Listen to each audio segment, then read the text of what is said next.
దేవుని నామంకు మహిమ కలుగును గాక. మే నెల మొదటి తారీఖు వాగ్దాన సందేశం.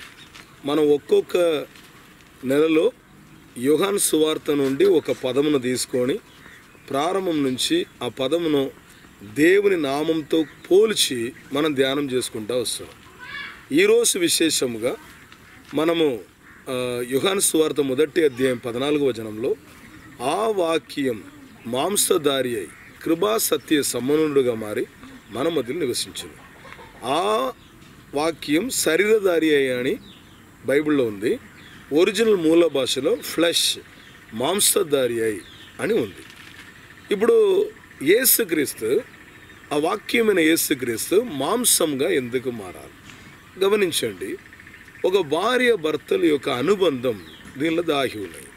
మొట్టమొదటిగా దేవుడు ఆదికాండం 2వ అధ్యాయంలో అవ్వను ఆదాముకు ఏర్పరిచి ఇచ్చినప్పుడు మొట్టమొదటిగా ఆదాం గారు తన భార్యను చూసి అనే మాట, నీవు నా మాంసంలో మాంసముని, నా ఎముకల్లో ఎముక అని ఆయన మాట్లాడాడు. అంటే ఒక భార్యను తన మాంసంతో పోల్చిన ఆదాం అన్నటువంటి భర్త. ఇప్పుడు మాంసం ఎలా ఉంటుంది? రక్తము మాంసముగా ఉన్నదే శరీరం. మాంసం వేరు రక్తం వేరు అన్నటువంటి కార్యం లేదు. అయితే మాంసంతో కలిసి ఉన్న రక్తం ఎలా ఉంటుందో అలా తన భార్యతో కలిసి ఉన్న భర్తగా ఉన్నాడని వాక్యం చెప్తుంది. గమనించండి, దేవుని యొక్క వాక్యం ప్రకారం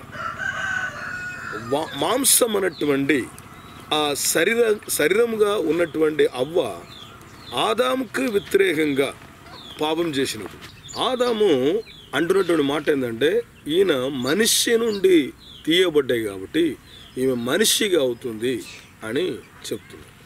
సో ఒక మనిషిగా జీవిస్తున్నటువంటి ఆదామవ్వ ఒక మాంసముగా రక్తముగా కలిసిమెలిసి జీవిస్తున్నటువంటి ఆదామవ్వ ఎప్పుడైతే నేరం చేశారో వారి యొక్క దేహంలో శరీరంలో పాపం వచ్చినాయి కాబట్టి ఆదాం అవ్వ మాంసంలో సమస్యలు వచ్చి వారు నిజమైన మానవుడుగా బతికి ఆ బ్రతుకును కోల్పోయారు.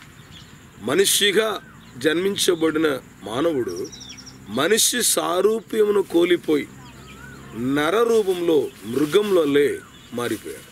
మృగంలోలే మారిపోయాడు కాబట్టి ఆయనకు దేవుడు చెప్తున్నటువంటి మాట, ఇంకా నీవు నా తోటలో ఉండడానికి పనికిరావు. దేవుడి నుంచి దూరం అయిపోయిన మనిషి అన్నటువంటి ఆదాం మాంసముగా తన మాంసంలో తప్పు చేసి నేరం చేసి మాంసంలో భయంకరమైన పాపిష్ఠుడైనటువంటి ఆదాం, దేవుడి నుంచి దూరముగా బ్రతుకుతున్న ఆదాం తన శరీరంలో తన జీవితంలో ఎల్లప్పుడూ దేవుళ్ళో జతపరచబడలేకుండా ఉన్న ఆదాం ఆఖరిలో ఆయన ద్వారా పుట్టిన ప్రతి వారు ఆయన నుంచి దూరం అయిపోయారు. ఒక ముళ్ళును ముళ్ళుతో తీస్తారు, రాళ్ళును రాళ్ళతో కోస్తారు. అలా మాంసంలో జరిగిన సమస్యను మార్చడానికి యేసుక్రీస్తు 2000 సంవత్సరం కింద మాంసధారివై ఈ భూమి మీద వస్తుంది. కాబట్టి నెలంతా కూడా మన వాగ్దానంలో మాంసమైన యేసుక్రీస్తు. మాంసం అన్నది ఒక నామం. ఫ్లెష్ ఆఫ్ గాడ్లో దేవుడు మాంసధారిగా వచ్చి మన మాంసమును ఏ విధంగా సరి చేస్తున్నారో ఈ నెలంతా ధ్యానం చేయబోదు. యోహాను సువార్త 6వ అధ్యాయంలో యేసుక్రీస్తు అంటాడు, నేనే పరలోకం నుంచి దిగి వచ్చిన జీవాహారమై ఉన్నాను. నన్ను భుజించువాడు ఎన్నటికీ మరణించిన బ్రతుకుతాడు అంటున్నాడు. అంత్య దినంలో వారు లేవనెత్తుతాను అంటున్నాడు.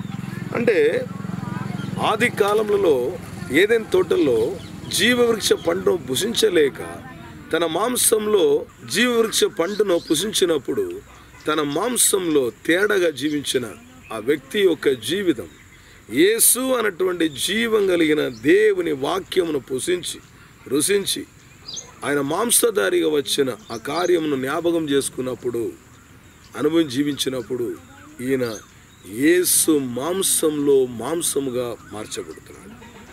అందుకాబట్టి పౌలు గారు అంటాడు, ఎబేసులకు రాసిన పత్రిక 5వ అధ్యాయం 26వ వచనంలో, సంఘం ఆయన మాంసానికి ఆయన ఎముకలకు సంబంధించినది అంటున్నాడు.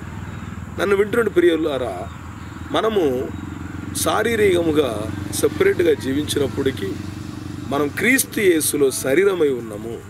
క్రీస్తు యేసులో మనము రక్తము మాంసముగా కలిసిమెలిసి ఉన్నామన్నటువంటి దాన్ని మర్చిపోకుండా మన జీవితం ఆయన వాక్యమును పుసిస్తూ, ఆయన వాక్యమును పానం చేస్తూ ఈ కాలంలో బ్రతుకుతే మనం మరలా క్రీస్తు యేసువుకి, రెండో ఆదాము అన్నటువంటి యేసు అనేటువంటి భర్తవుకి పత్నిగా, భార్యగా, వధువుగా, రెండో అవ్వగా, వధువైన సంఘముగా మనం మార్చబడవచ్చు.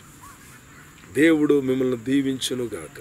వాగ్దానం, ఈ నెలంతా మీకు మాంసమైన దేవుణ్ణి ఎలా పోషించాలో నన్ను నేర్పించబడు. సమర్పించండి. ప్రభువా,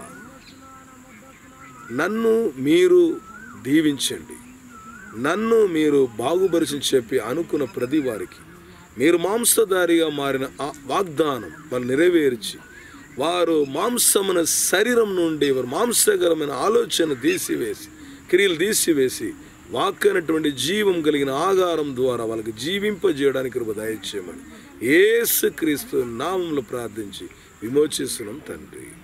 ఆమేన్. దేవుడు దీవించును గాక. Praise the lord.